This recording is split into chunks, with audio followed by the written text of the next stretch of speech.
ਵਾਹਿਗੁਰੂ ਸਾਹਿਬ ਜੀ। ਤੀਰਥ ਨਾਵਾ ਜੇ ਤਿਸ ਭਾਵਾ, ਵਿਨ ਭਾਣੇ ਕੇ ਨਾਏ ਕਰੀ। ਜੇਤੀ ਸਿਰਠ ਉਪਾਈ ਵੇਖਾ, ਵਿਨ ਕਰਮਾ ਕੇ ਮਿਲੈ ਲਈ। ਮਤ ਵਿੱਚ ਰਤਨ ਜਵਾਹਰ ਮਾਨਕ, ਜੇ ਇੱਕ ਗੁਰ ਕੀ ਸਿੱਖ ਸੁਣੇ।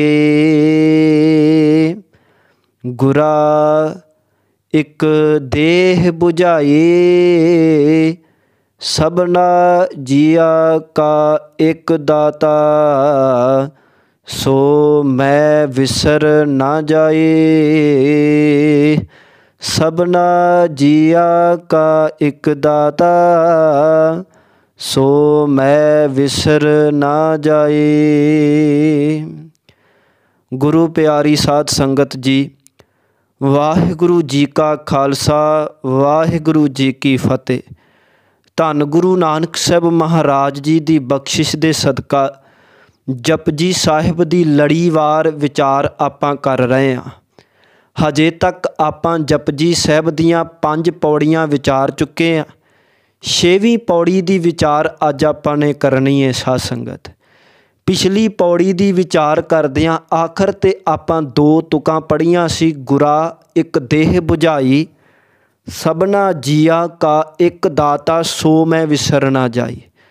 ਇਹ 2 ਤੁਕਾਂ ਇਸ ਪੌੜੀ ਦੇ ਵੀ ਅੰਤ 'ਤੇ ਆਉਂਦੀਆਂ ਨੇ। ਇਸ ਪੌੜੀ ਨੂੰ ਜਦੋਂ ਪੜ੍ਹਾਂਗੇ ਤਾਂ ਅਖੀਰਲੀਆਂ 2 ਤੁਕਾਂ ਇਹੀ ਹਨ। ਗੁਰਾ ਇੱਕ ਦੇਹ ਬੁਝਾਈ, ਸਭਨਾ ਜੀਆਂ ਕਾ ਇੱਕ ਦਾਤਾ, ਸੋ ਮੈਂ ਵਿਸਰ ਨਾ ਜਾਈ। ਇਹਦੀ ਵਿਚਾਰ ਆਪਾਂ ਡਿਟੇਲ ਨਾਲ ਕਰਾਂਗੇ। ਪਰ ਇਸ ਪੌੜੀ ਦੀ ਪ੍ਰਾਰੰਭਤਾ ਮੇਰੇ ਸਤਿਗੁਰੂ ਜੀ ਕਰਦੇ ਨੇ, ਤੀਰਥ ਨਾਵਾ ਜੇ ਤਿਸ ਭਾਵਾ, ਵਿਨ ਭਾਣੇ ਕੇ ਨਾਏ ਕਰੀ। ਮਹਾਰਾਜ ਕਹਿੰਦੇ ਤੀਰਥ ਨਾਵਾ ਜੇ ਤਿਸ ਭਾਵਾ। ਹੁਣ ਦੁਨੀਆ ਦੇ ਵਿੱਚ ਕਿੰਨੇ ਕਰਮ ਧਰਮ ਕੀਤੇ ਜਾਂਦੇ ਨੇ। ਕੋਈ ਤਪ ਕਰਦਾ, ਕੋਈ ਯੋਗ ਕਰਦਾ, ਇਸੇ ਤਰ੍ਹਾਂ ਕਈ ਤੀਰਥ ਵੀ ਨਹਾਉਂਦੇ ਨੇ। ਔਰ ਤੀਰਥ ਨਹਾਉਣ ਨੂੰ ਬੜਾ ਉੱਤਮ ਧਰਮ ਸਮਝਿਆ ਜਾਂਦਾ ਸਨਾਤਨ ਮੱਤ ਦੇ ਵਿੱਚ। ਔਰ ਜਿਹੜਾ ਤੀਰਥ ਨਹਾਉਂਦਾ ਹੈ ਉਹਦੇ ਅੰਦਰ ਇਹ ਹੰਕਾਰ ਵੀ ਪੈਦਾ ਹੋ ਜਾਂਦਾ ਵੀ ਮੈਂ ਧਰਮ ਦਾ ਬੜਾ ਵੱਡਾ ਕਰਮ ਕਰ ਰਿਹਾ। ਪਰ ਗੁਰੂ ਨਾਨਕ ਸਾਹਿਬ ਜੀ ਨੇ ਜਿੱਥੇ ਪਹਿਲੀ ਪੌੜੀ ਦੇ ਵਿੱਚ ਇਸ ਗੱਲ ਦੀ ਸਿੱਖਿਆ ਦਿੱਤੀ ਕਿ ਸੋਚੈ ਸੋਚ ਨਾ ਹੋਵਈ, ਜੇ ਸੋਚੀ ਲਖਵਾਰ। ਬਾਹਰੋਂ ਸਰੀਰ ਦੇ ਇਸ਼ਨਾਨ ਕੀਤਿਆਂ, ਸਰੀਰ ਦੀ ਸੁਚਮਤਾ ਰੱਖਿਆਂ, ਅੰਦਰ ਨਿਰਮਲ ਨਹੀਂ ਹੁੰਦਾ। ਇਸੇ ਪ੍ਰਕਾਰ ਇੱਥੇ ਵੀ ਮੇਰੇ ਸਤਿਗੁਰੂ ਜੀ ਬੇਨਤੀ ਕਰ ਰਹੇ ਨੇ। ਮਹਾਰਾਜ ਕਹਿੰਦੇ ਤੀਰਥ ਨਾਵਾ ਜੇ ਤਿਸ ਭਾਵਾ। ਮਹਾਰਾਜ ਕਹਿੰਦੇ ਮੈਂ ਤੀਰਥ ਤਾਂ ਹੀ ਨਾਵਾਂ ਜੇ ਇਹ ਕਰਮ ਉਸ ਪਰਮਾਤਮਾ ਨੂੰ ਖੁਸ਼ ਕਰ ਸਕਦਾ ਹੋਵੇ। ਜੇ ਪਰਮਾਤਮਾ ਨੂੰ ਇਹ ਕਰਮ ਚੰਗਾ ਲੱਗੇ ਮੈਂ ਤਾਂ ਇਹ ਕਰਮ ਕਰਾਂ। ਵਿਨ ਭਾਣੇ ਕੇ ਨਾਏ ਕਰੀ। ਪਰ ਜੇ ਇਹ ਕਰਮ ਵੀ ਪਰਮਾਤਮਾ ਨੂੰ ਖੁਸ਼ ਨਹੀਂ ਕਰ ਸਕਦਾ, ਪਰਮਾਤਮਾ ਦੀ ਰਹਿਮਤ ਦਾ ਪਾਤਰ ਨਹੀਂ ਬਣਾ ਸਕਦਾ, ਮਹਾਰਾਜ ਕਹਿੰਦੇ ਫਿਰ ਇਹ ਕਰਮ ਕਰਕੇ ਕੀ ਲੈਣਾ ਹੈ। ਫਿਰ ਮੈਂ ਇਹ ਕਰਮ ਕਿਉਂ ਕਰਾਂ। ਤੀਰਥ ਨਾਵਾ ਜੇ ਤਿਸ ਭਾਵਾ, ਵਿਨ ਭਾਣੇ ਕੇ ਨਾਏ ਕਰੀ। ਇੱਥੇ ਸ਼ਬਦ ਨਾਏ ਨੂੰ ਭਾਰਾ ਕਰਕੇ ਬੋਲਣਾ, ਇੱਥੇ ਨਾਏ ਨਹੀਂ ਬੋਲਣਾ, ਕਿਉਂਕਿ ਇਹਦਾ ਉਚਾਰਨ ਸ਼ਬਦ ਦੇ ਅਰਥ ਬਦਲ ਦੇਗਾ। ਜੇ ਨਾਏ ਬੋਲਾਂਗੇ ਤਾਂ ਅਰਥ ਪਰਮਾਤਮਾ ਦਾ ਨਾਮ ਬਣ ਜਾਏਗਾ। ਪਰ ਜੇ ਭਾਰਾ ਕਰਕੇ ਬੋਲਾਂਗੇ ਨਾਏ ਤਾਂ ਇਹਦਾ ਅਰਥ ਨਹਾਉਣ ਦੇ ਨਾਲ ਬਣੇਗਾ। ਤੋ ਇਸ ਤੁਕ ਦਾ ਅਰਥ ਇਹ ਹੈ, ਸਤਿਗੁਰੂ ਜੀ ਬਖਸ਼ਿਸ਼ ਕਰਦੇ ਨੇ, ਮੈਂ ਤੀਰਥ ਵਰਗੇ ਕਰਮ ਤਾਂ ਕਰਾਂ, ਤੀਰਥ ਨਹਾਉਣ ਵਾਲਾ ਕੰਮ ਤਾਂ ਕਰਾਂ ਜੇ ਇਹ ਕੰਮ ਪਰਮਾਤਮਾ ਨੂੰ ਚੰਗਾ ਲੱਗੇ। ਪਰ ਜੇ ਉਹਨੂੰ ਚੰਗਾ ਹੀ ਨਹੀਂ ਲੱਗਦਾ ਫਿਰ ਮੇਰੇ ਇਸ ਕੰਮ ਕਰਨ ਦਾ ਵੀ ਕੋਈ ਫਾਇਦਾ ਨਹੀਂ। ਗੁਰਬਾਣੀ ਦੇ ਵਿੱਚ ਐਸੇ ਬੜੇ ਪ੍ਰਮਾਣ ਮਿਲਣਗੇ ਜਿਹਦੇ ਵਿੱਚ ਮਹਾਰਾਜ ਨੇ ਤੀਰਥ ਨਹਾਉਣ ਨੂੰ ਕੋਈ ਵੱਡਾ ਕਰਮ ਨਹੀਂ ਮੰਨਿਆ, ਮਹਾਰਾਜ ਨੇ ਕੋਈ ਸਫਲ ਕਰਮ ਨਹੀਂ ਮੰਨਿਆ। ਜਦੋਂ ਅਸੀਂ ਗੁਰੂ ਗੋਬਿੰਦ ਸਿੰਘ ਸੱਚੇ ਪਾਤਸ਼ਾਹ ਜੀ ਦੇ ਬਚਨ ਪੜ੍ਹਦੇ ਹਾਂ ਤਾਂ ਨਿਤਨੇਮ ਕਰਦੇ ਹਾਂ, ਇੱਕ ਬਚਨ ਰੋਜ਼ ਆਪਾਂ ਪੜ੍ਹਦੇ ਹਾਂ, ਤੀਰਥ ਨਹਾਣ ਦਇਆ ਦਮਦਾਨ, ਸੋ ਸੰਜਮ ਨੇਮ ਅਨੇਕ ਵਿਸੇਖ ਹੈ। ਗੁਰੂ ਗੋਬਿੰਦ ਸਿੰਘ ਜੀ ਕਹਿੰਦੇ ਨੇ ਕਿ ਬੰਦਾ ਆਪਣੇ ਜੀਵਨ ਦੇ ਵਿੱਚ ਬੜੇ ਤਰ੍ਹਾਂ ਦੇ ਕਰਮ ਕਰੇ, ਇਹ ਤੀਰਥ ਨਹਾਵੇ, ਪੁੰਨ ਦਾਨ ਕਰੇ, ਬੜੇ ਪ੍ਰਕਾਰ ਦੇ ਨੇਮ ਕਰੇ, ਇਹ ਵੇਦ ਪੁਰਾਣ ਸਿਮਰਤ ਸ਼ਾਸਤਰ ਐਸੇ ਗ੍ਰੰਥ ਪੜ੍ਹੇ, ਹੋਰ ਵੀ ਬਹੁਤ ਕੁਝ ਕਰੇ, ਪਰ ਜੇ ਇਹ ਪ੍ਰੇਮਾ ਭਗਤੀ ਦੇ ਵਿੱਚ ਨਹੀਂ ਜੁੜਿਆ ਤੇ ਮਹਾਰਾਜ ਕਹਿੰਦੇ ਇਹਨਾਂ ਕੀਤੇ ਕਰਮਾਂ ਦਾ ਕੋਈ ਲਾਭ ਨਹੀਂ, ਕੋਈ ਫਾਇਦਾ ਨਹੀਂ, ਇੱਕ ਵੀ ਕਰਮ ਲੇਖੇ 'ਚ ਨਹੀਂ ਪੈਣਾ। ਕਿਉਂਕਿ ਉਹ ਪਰਮਾਤਮਾ ਤਾਂ ਪ੍ਰੇਮਾ ਭਗਤੀ ਦੇ ਨਾਲ ਤੁਰ ਉੱਠਦਾ ਹੈ ਸਾਧ ਸੰਗਤ। ਤੇ ਗੁਰੂ ਗੋਬਿੰਦ ਸਿੰਘ ਜੀ ਕਹਿੰਦੇ ਨੇ ਜੇ ਹਿਰਦੇ 'ਚ ਪ੍ਰੇਮਾ ਭਗਤੀ ਨਹੀਂ, ਅੰਦਰ ਮੈਲ ਹੈ, ਤੁਸੀਂ ਜੋ ਮਰਜ਼ੀ ਕਰਮ ਕਰ ਲਓ, ਭਾਵੇਂ ਤੀਰਥ ਵੀ ਨਾ ਲਓ, ਪੁੰਨ ਦਾਨ ਕਰ ਲਓ, ਪਰ ਪਰਮਾਤਮਾ ਨੂੰ ਉਹ ਖੁਸ਼ ਨਹੀਂ ਕਰ ਸਕਦੇ, ਪਰਮਾਤਮਾ ਨਹੀਂ ਤੁਰ ਉੱਠ ਸਕਦਾ। ਮਹਾਰਾਜ ਕਹਿੰਦੇ ਤੀਰਥ ਨਾਨ ਦਇਆ ਦਮ ਦਾਨ, ਸੋ ਸੰਜਮ ਨੇਮ ਅਨੇਕ ਵਿਸੇਖੈ, वेद पुराण कतेब कुरान, जमीन जमान सबान के पेखै, पौन आहार जति जत धार, सबै सो विचार हजार क देखै, श्री भगवान भजे बिन भूपत, एक रति बिन एक ना लेखै। महाराज कहते जे एक परमात्मा नाल रंगे नहीं तो इन्हां कर्मां दे विचों एक भी कर्म लेखे च नहीं पैना। तीर्थ नावा जे तिस भावा, विन भाने के नहाए करी। गुरु ग्रंथ साहिब महाराज जी दे नाल सांझ पाइए तो सतगुरु जी बख्शिश करते ने, अंतर मैल जे तीर्थ नहावै, तिस बैकुंठ ना जाना, लोक पतीने कशु ना होवै, ना ही राम इयाना। महाराज कहते जे तेरे अंदर मैल है तो तू तीर्थ नहाउण वाले कर्म कर रहा है, इस तरह करन दे नाल परमात्मा खुश नहीं होवेगा, उहदी खुशी नहीं मिलनी। महाराज कहते हाँ लोग तो खुश हो जाणगे, लोग हो सकता है वाह वाह करन लग पैण भी बंदा बड़े धर्म दे कर्म कर रहा जी, तीर्थ नहा रहा है, पर महाराज कहते परमात्मा इयाना नहीं, बच्चा नहीं, वो तेरे अंदर नूं जाणदा है। जे तेरा अंदर मैला है तू तीर्थ भी नहा लै, इस तरह करन दे नाल परमात्मा खुश नहीं होवेगा। अंतर मैल जे तीर्थ नहावै, तिस बैकुंठ ना जाना, लोकपति ने कशु ना होवै, ना ही राम इयाना, जल कै मज्जन जेगत होवै, नित नित मेंढक नहावै, जैसे मेंढक तैसे ओए नर, फिर जोनी आवै। महाराज कहते जेड़े तीर्थ नहाउंदे ने ना, उन्हां दी हालत डड्डूआं वर्गी है, क्योंकि देखा जाए तो डड्डू भी तीर्थां दे जिन्नियां भी नदियां ने, इत्थे मैं गुरु दे सरोवरां दी गल नहीं कर रहा, क्योंकि गुरद्वारियां दे विच सरोवर जिहड़े ने साध संगत, वो केवल पानी नहीं, उत्थे बाणी दा भी मेल है, लगातार कीर्तन दा प्रवाह चलदा है। और साडा अमृत दा सिद्धांत है कि जिथे पानी दे विच पतासे घोले जांदे उत्थे उपर बाणी भी पढ़ी जाती है। इत्थे पानी ते बाणी दा सिद्धांत है, पर आपां देखदे आ कई थावां ते इस तरह नदियां बणियां ने, लोग इशनान करन जांदे ने, तीर्थ नहाउण जांदे ने। 68 तीर्थां दा इशनान करना सनातन दे विच उत्तम कर्म मन्निया है, पर जे कोई अंदर मैल लैके बैठा है तो इस तरह तीर्थ नहा रहा है, महाराज कहते तुहाडा कर्म इस तरह है जिवें डड्डू पानी च नहा रहे हैं। हुण डड्डू भी उन्हां तीर्थां दे विच देखण नूं मिल जाणगे, पर डड्डू दा काम की है? गंद खाना, जाले खाना। तीर्थां दे विच नहा के भी डंडू गंद ते जाला ही खांदा है, ਉਹਦੇ जीवन ਨੂੰ कोई फर्क नहीं पैंदा। इसे तरह कई इंसान तीर्थां दे इशनान तां करदे ने, पर उन्हां दे जीवन ਨੂੰ कोई फर्क नहीं पैंदा और परमात्मा की कोई खुशी नहीं मिलती। इस करके महाराज कहते जल कै मज्जन जे गत होवै, नित नित मेंढक नहावै, जैसे मेंढक तैसे ओए नर, फिर जोनी आवै। महाराज कहते तीर्थ नहावा जे तिस भावा, विन भाने के नहाए करी। ये तीर्थ नहाउण वाला कर्म मैं तां करां जे परमात्मा की खुशी मिलती होवे, पर जे इहदे नाल परमात्मा की खुशी नहीं मिलती तो ये काम करके भी मैं की लैना। तो फिर महाराज बचन करते ने, जेती सिरठ उपाई वेखा, विन कर्मा के मिलै लई। महाराज कहते मैं जिन्नी भी सृष्टि उस परमात्मा वालों साजी हुई देखदा हाँ, मैं ये देखिया है कि परमात्मा की बख्शिश तो बिना, विन कर्मा तो भाव बख्शिश तो बिना, रब की बख्शिश तो बिना के मिलै लई, ओदी बख्शिश तो बिना इंसान नूं की मिल सकता है। ये जिन्ने मर्जी कर्म कर लवे, पर यदी सफलता उहदी बख्शिश तो बिना नहीं हो सकती। ਇਹਦਾ भी एक प्रवान मैं गुरबाणी दे विचों दे देवां। गुरु साहब दा बचन है, लख नेकियां चंगियाइयां लख पुन्ना प्रवान। प्रमाण गुरबाणी दे विचों वार-वार लए जाते हैं, क्योंकि कई बारी असीं सोचते हैं भी गुरबाणी की तुक का अर्थ गुरबाणी दीयां पंक्तियां पढ़ के कर रहे हैं। साध संगत ये गल हिरदे ते धारण करिए। बाहर दे चुटकले सुनाउण वाले तो बहुत मिल जाणगे, पर गुरबाणी की सही व्याख्या गुरबाणी दे विचों ही कीती जा सकदी। इस करके गुरबाणी दे एक शब्द की व्याख्या गुरबाणी दे दूजे शब्द करदे ने, क्योंकि जदों एक तुक नूं समझण लई आपां होर भी उहदे संबंध रखण वाले शब्द पढ़दे आ तां साडे हिरदे विच दृढ़ता आउंदी है भी भाई हाँ यही गल सच है। महाराज कहंदे जेती सिरठ उपाई वेखा विन कर्मा के मिले लई, जिन्नी मैं सृष्टि बनी हुई देखदा हाँ मैं ये एहसास किया है कि परमात्मा की बख्शिश तो बिना किसी नूं कुछ नहीं मिल सकता, भावें जो मर्जी करी जावे।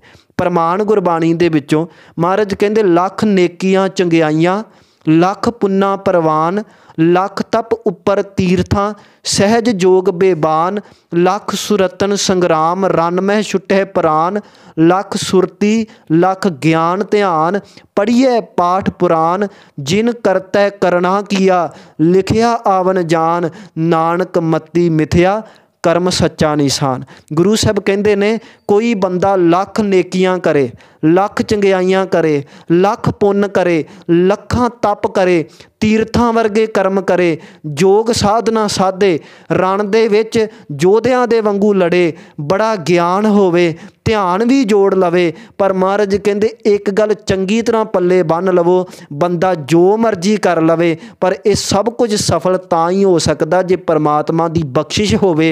जे उहदी बख्शिश नहीं तां कोई भी कर्म धर्म सानू सफलता नहीं दे सकता। फिर शब्द ध्यान नाल सुनियो, महाराज कहंदे लख नेकियां चंगियाइयां लख पुन्ना परवान, लख तप उपर तीर्थां सहज जोग बेबान, लख सुरतन संग्राम रन मह छुटे प्राण, लख सुरती लख ज्ञान ध्यान पढ़िए पाठ पुराण, जिन करतै करना किया लिखिया आवन जान। ते इन्ने कर्म दस दिते। फिर आखिरली पंक्ति ध्यान दे के सुनियो, महाराज कहंदे नानक मती मिथया कर्म, कर्म तो भाव बख्शिश, कर्म सच्चा निशान, ओदी बख्शिश दे सदका ही सफलता मिल सकती है। जेती सिरठ उपाई वेखा विन कर्मा के मिले लई, ओदी बख्शिश तो बिना किसी नूं कुछ नहीं मिल सकता। महाराज कहंदे जो भी इत्थे सृष्टि बनी है सारिआं नूं जो कुछ हासिल है ओदी बख्शिश नाल ही हुंदा है।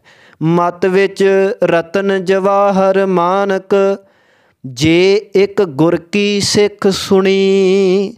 फिर महाराज कहंदे ने मत विच रतन जवाहर मानक, जे एक गुर की सिख सुनी, जे असी गुरु की एक भी सिक्ख्या सुन लई ते महाराज कहंदे नतीजा पता की होएगा, इस मत दे विच ही रतन जवाहर ते मानक उपज जाणगे, हीरे मोती उपज जाणगे। भाव जे गुरु की एक भी सिख सुन लई ते इस मत दे विच परमात्मा दे सारे गुण आ जाणगे।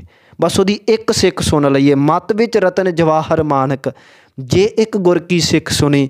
तो महाराज नूं पुछे दाता जी कृपा करके दसो वो किहड़ी सिक्ख्या सुनीए जिहदे नाल साडे अंदर परमात्मा दे गुण पैदा हो जाणगे। तो महाराज कहंदे आ सिख सुनियो, आ गल ध्यान दे के सुनियो। सतगुरु जी बख्शिश करदे ने, गुरा एक देह बुझाई, हे सतगुरु हे मेरे गुरु जी मैनू एक गल बुझा दे, एक गल दी मैनू समझ पा दे। किहड़ी गल दी? सबना जियां का एक दाता, सो मैं विसर ना जाई।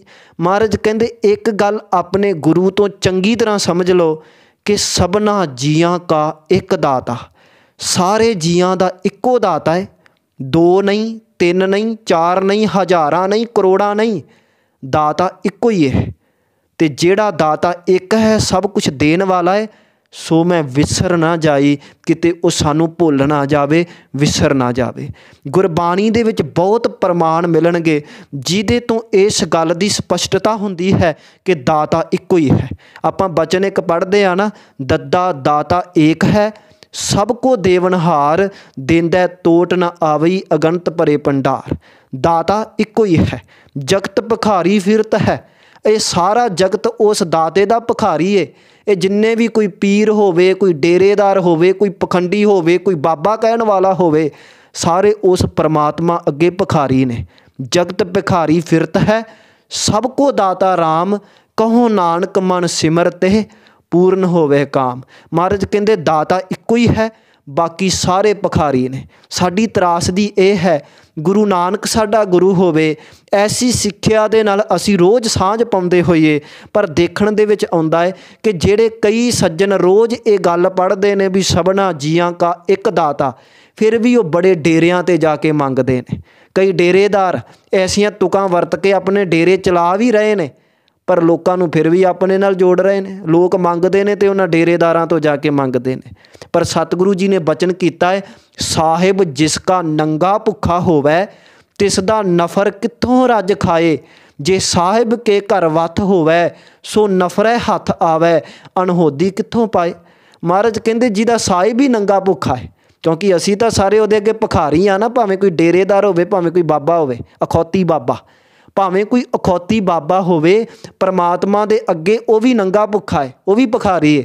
ਅਤੇ ਜਿਹਦਾ ਸਾਹਿਬ ਆਪ ਨੰਗਾ ਭੁੱਖਾ ਹੈ, ਉਹਦਾ ਨੌਕਰ ਕਿੱਥੋਂ ਰੱਜ ਕੇ ਖਾ ਸਕਦਾ ਹੈ। ਜਿਹੜੀ ਚੀਜ਼ ਸਾਹਿਬ ਦੇ ਕੋਲ ਹੋਵੇਗੀ, ਮਾਲਕ ਦੇ ਕੋਲ ਹੋਵੇਗੀ, ਉਹੀ ਨੌਕਰ ਖਾ ਸਕਦਾ ਹੈ ਨਾ। ਪਰ ਜੇ ਮਾਲਕ ਆਪ ਹੀ ਭਿਖਾਰੀ ਹੈ ਅਤੇ ਨੌਕਰ ਦੀ ਭੁੱਖ ਕਿੱਥੋਂ ਪੂਰੀ ਹੋਵੇਗੀ ਸਾਧ ਸੰਗਤ। ਕਿਉਂਕਿ ਇਹ ਗੱਲ ਯਾਦ ਰੱਖੀਏ, ਕਿਸੇ ਡੇਰੇਦਾਰ ਹੱਥ ਨਹੀਂ ਵੀ ਉਹ ਕਿਸੇ ਨੂੰ ਕੁਝ ਦੇ ਸਕੇ। ਗੁਰੂ ਸਾਹਿਬ ਨੇ ਸਪਸ਼ਟ ਤੌਰ 'ਤੇ ਕਿਹਾ ਹੈ, ਭਾਈ ਮਤ ਕੋਈ ਜਾਣੋ ਕਿਸੀ ਕੈ ਕਿਛ ਹਾਥ ਹੈ, ਸਭ ਕਰੇ ਕਰਾਇਆ। ਇਹ ਨਾ ਸਮਝ ਲਿਓ ਵੀ ਕੋਈ ਚੀਜ਼ ਕਿਸੇ ਦੇ ਹੱਕ ਦਿੱਤੀ ਹੈ ਮਹਾਰਾਜ ਨੇ। ਇਹ ਨਹੀਂ ਵੀ ਭੋਜਨ ਦੇਣ ਦਾ ਹੱਕ ਕਿਸੇ ਡੇਰੇਦਾਰ ਨੂੰ ਦੇਤਾ, ਕੋਈ ਹੋਰ ਦਾਤ ਦੇਣ ਦੀ ਸਮਰੱਥਾ ਕਿਸੇ ਹੋਰ ਨੂੰ ਦੇਤੀ, ਇਸ ਤਰ੍ਹਾਂ ਨਹੀਂ। ਹੁਣ ਸਨਾਤਨ ਮਤ ਦੇ ਵਿੱਚ ਵੀ ਇਹ ਕਿਹਾ ਜਾਂਦਾ ਹੈ ਕਿ ਸ੍ਰਿਸ਼ਟੀ ਪੈਦਾ ਕਰਨ ਵਾਲਾ ਬ੍ਰਹਮਾ, ਮੌਤ ਦੇਣ ਵਾਲਾ ਸ਼ਿਵ ਜੀ, ਪਾਲਣਾ ਕਰਨ ਵਾਲਾ ਵਿਸ਼ਨੂੰ। ਪਰ ਗੁਰੂ ਨਾਨਕ ਸਾਹਿਬ ਇਹਨਾਂ ਕਿਸੇ ਗੱਲਾਂ ਦੇ ਨਾਲ ਸਹਿਮਤ ਨਹੀਂ। ਮਹਾਰਾਜ ਕਹਿੰਦੇ ਇੱਕੋ ਗੱਲ ਸੱਚਾਈ ਹੈ, ਉਹ ਇਹ ਵੀ ਜੇ ਕਿਸੇ ਕੋਲ ਵੰਡਣ ਦੀ ਸਮਰੱਥਾ ਹੈ, ਹਰ ਇੱਕ ਚੀਜ਼ ਦੀ ਸਮਰੱਥਾ ਕੇਵਲ ਪਰਮਾਤਮਾ ਕੋਲ ਹੈ। ਭਾਈ ਮਤ ਕੋਈ ਜਾਣੋ ਕਿਸੀ ਕੈ ਕਿਛ ਹਾਥ ਹੈ, ਸਭ ਕਰੇ ਕਰਾਇਆ। ਜਰਾ ਮਰਾ ਤਾਪ ਸਿਰਤ ਸਾਪ, ਸਭ ਹਰ ਕੇ ਵਸ ਹੈ, ਕੋਈ ਲਾਗ ਨਾ ਸਕੈ ਬਿਨ ਹਰ ਕਾ ਲਾਇਆ। ਕੋਈ ਡੇਰੇਦਾਰ ਕਿਸੇ ਦਾ ਰੋਗ ਦੂਰ ਨਹੀਂ ਕਰ ਸਕਦਾ। ਅੱਜ ਤੁਸੀਂ ਦੇਖ ਲਓ, ਕਰੋਨਾ ਵਰਗੀ ਬਿਮਾਰੀ ਚੱਲੀ ਏ, ਜਿਹੜੇ ਡੇਰੇਦਾਰ ਐਸੀਆਂ ਗੱਲਾਂ ਦੇ ਦਾਅਵੇ ਕਰਦੇ ਸਨ ਵੀ ਫਲਾਣਾ ਤਵੀਤ ਲੈ ਲਓ ਤੁਹਾਡੀ ਫਲਾਣੀ ਬਿਮਾਰੀ ਦੂਰ ਹੋ ਜਾਵੇਗੀ, ਫਲਾਣੀ ਚੀਜ਼ ਲੈ ਲਵੋ ਤੁਹਾਡਾ ਫਲਾਣਾ ਰੋਗ ਦੂਰ ਹੋ ਜਾਵੇਗਾ, ਕਈ ਥੌਲੇ ਪਾ ਪਾ ਕੇ ਰੋਗ ਦੂਰ ਕਰਦੇ ਸਨ। ਅੱਜ ਉਹ ਸਾਰੇ ਡੇਰੇਦਾਰ ਲੁੱਕ ਕੇ ਬੈਠ ਗਏ ਨੇ। ਕਿੱਥੇ ਗਏ ਸਾਰੇ? ਕਿਉਂਕਿ ਉਹਨਾਂ ਸਾਰਿਆਂ ਦਾ ਪਖੰਡ ਉਗੜ ਗਿਆ ਹੈ ਵੀ ਉਹਨਾਂ ਕੋਲ ਕੋਈ ਤਾਕਤ ਨਹੀਂ ਵੀ ਕਿਸੇ ਦਾ ਰੋਗ ਠੀਕ ਕਰ ਸਕਣ, ਕਿਸੇ ਨੂੰ ਕੁਝ ਦੇ ਸਕਣ। ਮਹਾਰਾਜ ਕਹਿੰਦੇ ਕਿਸੇ ਕੋਲ ਤਾਕਤ ਨਹੀਂ ਵੀ ਉਹ ਕਿਸੇ ਦਾ ਰੋਗ ਠੀਕ ਕਰ ਸਕੇ, ਕਿਸੇ ਦਾ ਤਾਪ ਠੀਕ ਕਰ ਸਕੇ, ਕਿਸੇ ਨੂੰ ਕੁਝ ਦੇ ਸਕੇ। ਮਹਾਰਾਜ ਕਹਿੰਦੇ ਇਹ ਸਾਰੀ ਤਾਕਤ ਪਰਮਾਤਮਾ ਦੇ ਆਪਣੇ ਹੱਥ ਹੈ। ਭਾਈ ਮਤ ਕੋਈ ਜਾਣੋ किसी कै किछ हाथ है, सब करे कराया। जरा मरा ताप सिरत साप, सब हर कै वस है, कोई लाग ना सकै बिन हर का लाया। इस करके महाराज कहते सबना जियां का एक दाता। इस गल नूं चंगी तरह पल्ले बन लो कि साडे सारियां दा दाता एक है, किसी होर थां ते ना असीं भटकदे रहीए। भाई गुरदास जी ने स्पष्ट किया है कि जिहड़े लोग एक दाते नूं छड्ड के, एक परमात्मा नूं छड्ड के होर थावां ते भटकदे ने, वो भटक तां सकदे ने, ठोकरां तां खा सकदे ने, पर अंदर नूं कदी तृप्ति नहीं मिल सकदी। भाई गुरदास जी ने 3 उदाहरणां लैके इस गल नूं समझाया। पहली उदाहरण लई कहंदे जिवें एक बच्चा अपनी गां तो, अपनी मां तो विछड़ के किसी होर गां दे थल्ले जावे ते दुध पीण दा यतन करे, उहनूं लत्तां तां वज सकदियां ने पर दुध नहीं मिल सकदा। जैसे बछड़ा बिछड़ परै आन गाए थन, दुग्ध ना पान करे मारत है लात की। जे एक बच्चे नूं दुध मिल सकता है अपनी माँ के थना तो मिलेगा, दूसरी गां थले जाएगा लत्तां मिलणगियां, लत्तां वजणगियां पर दुध नहीं मिलेगा। दूसरी उदाहरण भाई साहब ने लई, कहंदे जिवें एक हंस उन्हें मोती चुगने आ पर मानसर छड्ड के किसी छप्पड़ी ते गंदे नाले च जाके बैठ जाए। हुण हंस की खुराक मोती है तो मोती किसी छप्पड़ी तो लभे, छप्पड़ी तो उन्होंने गंद तो मिल सकता है, डड्डू तो मिल सकते हैं, पर अपने खाने की तृप्ति नहीं हो सकती। कहते जे हंस मानसर छड्ड के किसी आनसर ते जावे, छप्पड़ी जावे, उत्थे उन्होंने दुख मिलेगा, मोती नहीं मिल सकते। तीसरी उदाहरण लई कहते एक जन जे कुछ लै सकता है अपने राजे तो लै सकता है, कोई चीज़ की लोड़ होवे राजे तो लै सकदा है, पर जे अपने राजे दे द्वार नूं छड्ड के किसी दूजे राजे दे द्वार च जाएगा उत्थे उहनूं मौत मिल सकदी है, बेइज्जती सहनी पै सकदी है, पर कदी भी अपनी मंग की पूर्ति नहीं हो सकती। जे मिल सकती है तो उहनूं अपने राजे दे द्वार तो ही मिल सकती है। एक बच्चे नूं कुछ चाहिदा होवे पिता तो मंगे, पर पिता नूं छड्ड के गवांढियां दे घर जाके मंगेगा, धक्के वजणगे, पर कदी कोई चीज़ नहीं मिल सकती। इसे तरह भाई गुरदास जी कहते ने, जे किसी इंसान नूं कोई दात मिल सकती आ, एक दाते परमात्मा तो मिल सकती आ, पर एक परमात्मा नूं छड्ड के किसी डेरे ते भड़के किसी पीर कोल जावे, पखंडी कोल जावे, अंदर दियां ठोकरां तां वज सकदियां ने, पर कदी अपनी दात नहीं लै सकदा, कदी तृप्ति नहीं हो सकती। जे कुछ मिल सकता है परमात्मा के दर तो ही मिल सकता है। महाराज कहते सबना जियां का एक दाता। भाई गुरदास जी बचन करते ने, जैसे बछरा बिछर परै आन गाए थन, दुग्ध ना पान करे मारत है लात की, जैसे मानसर त्याग हंस आन सर जात, खात ना मुक्ता फल भुगत जुगात की, जैसे राज द्वार तज आन द्वार जात जन, होत मान भंग महिमा ना काहू बात की, तैसे गुरसिख आन देव की शरण जाहे, रहो ना परत राख साकत ना पात की। जे कोई किसी चीज़ नूं लैण लई किसी देवते कोल जावे, किसी पीर कोल जावे, किसी होर कोल जावे, महाराज कहंदे उहदी तृप्ति जे हो सकती है तो केवल एक परमात्मा तो ही हो सकती है, क्योंकि सब सुख दाता राम है, दूसर नाहिन कोए, कहो नानक सुन रे मना, ते सिमरत गत होए।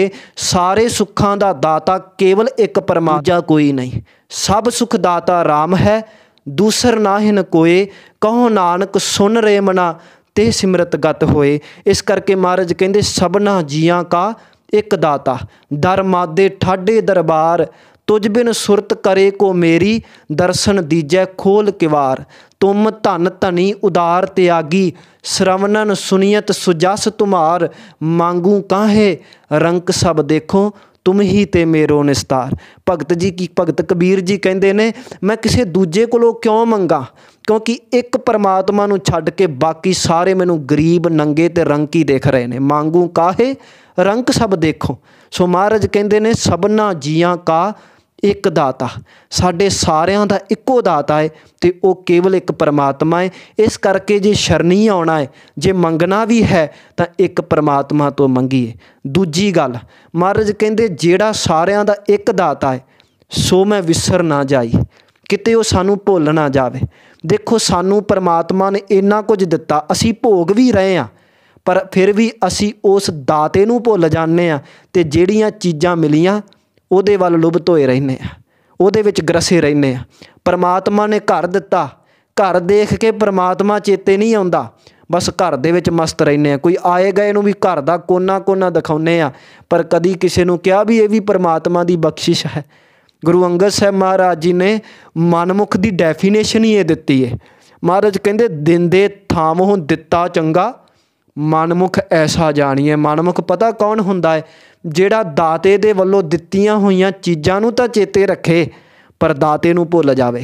ਦਿੰਦੇ ਥਾਵੋਂ ਦਿੱਤਾ ਚੰਗਾ, ਮਨਮੁਖ ਐਸਾ ਜਾਣੀਏ। ਸਾਨੂੰ ਘਰ ਚੇਤੇ ਨੇ, ਸਾਨੂੰ ਪਦਾਰਥ ਚੇਤੇ ਨੇ, ਸਾਨੂੰ ਇਸਤਰੀ ਚੇਤੇ ਹੈ, ਸਾਨੂੰ ਪਰਿਵਾਰ ਚੇਤੇ ਹੈ, ਸਾਨੂੰ ਰਿਸ਼ਤੇਦਾਰ ਚੇਤੇ ਨੇ, ਪਰ ਜਿਸ परमात्मा ने ਸਾਨੂੰ ਇੰਨਾ ਕੁਝ ਦਿੱਤਾ ਉਸ परमात्मा ਨੂੰ ਅਸੀਂ ਚੇਤੇ ਹੀ ਨਹੀਂ ਕਰਦੇ।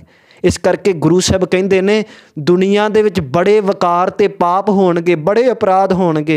कोई कामी है, कोई कतल करदा है, कोई किसी किस्म का अपराध करदा है, पर गुरु साहब कहते सब तो वड्डा अपराध दुनिया दे विच इह है कि जिस परमात्मा ने सानू इन्ना कुछ दिता उहदे तो लैके उस परमात्मा नू भुल जाना, ये दुनिया का सब तो वड्डा अपराध है। गोबिंद हम ऐसे अपराधी, जिन प्रभ जियो पिंड था दिया, तिसकी भाओ भगत नहीं साधी।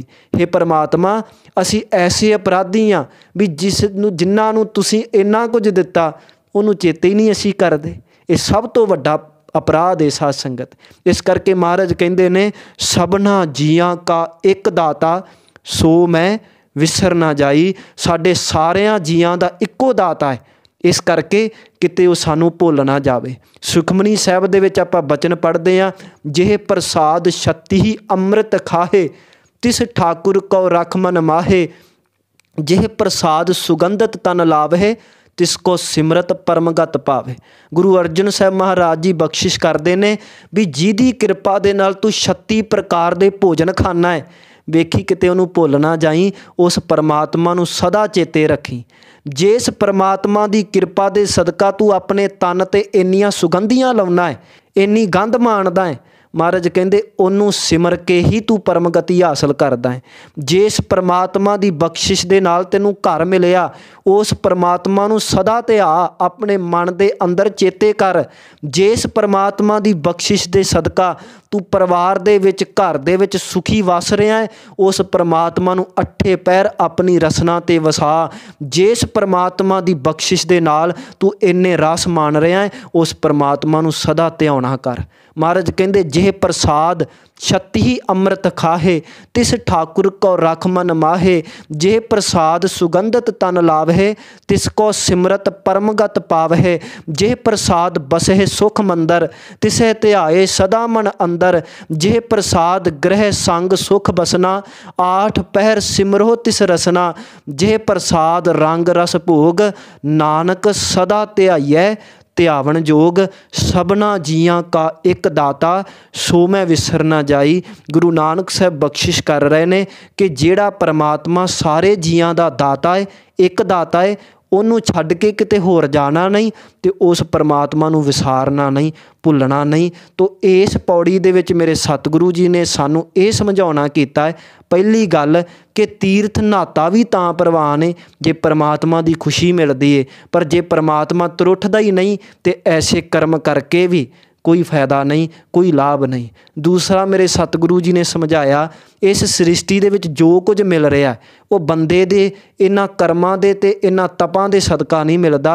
बंदे नूं जो कुछ मिल रहा है परमात्मा की बख्शिश दे सदका मिल रहा। जे कोई कहे भी मैं आ तप कीता सी तां मैनूं आ कुछ मिल गया, महाराज कहंदे नहीं भाई, जो कुछ मिल रहा है उहदी बख्शिश दे सदका मिलदा है। फिर मेरे सतगुरु जी ने सानूं सारिआं नूं उपदेश दिता, भाई गुरु दे अपने सतगुरु की एक सिख सुनो तो उहदा नतीजा ये होवेगा, तुहाडे मत दे विच ही रतन जवाहर ते मानक उपज जाणगे, परमात्मा दे गुण आ जाणगे, तुसीं सारे गुणां दे मालक बन जाओगे।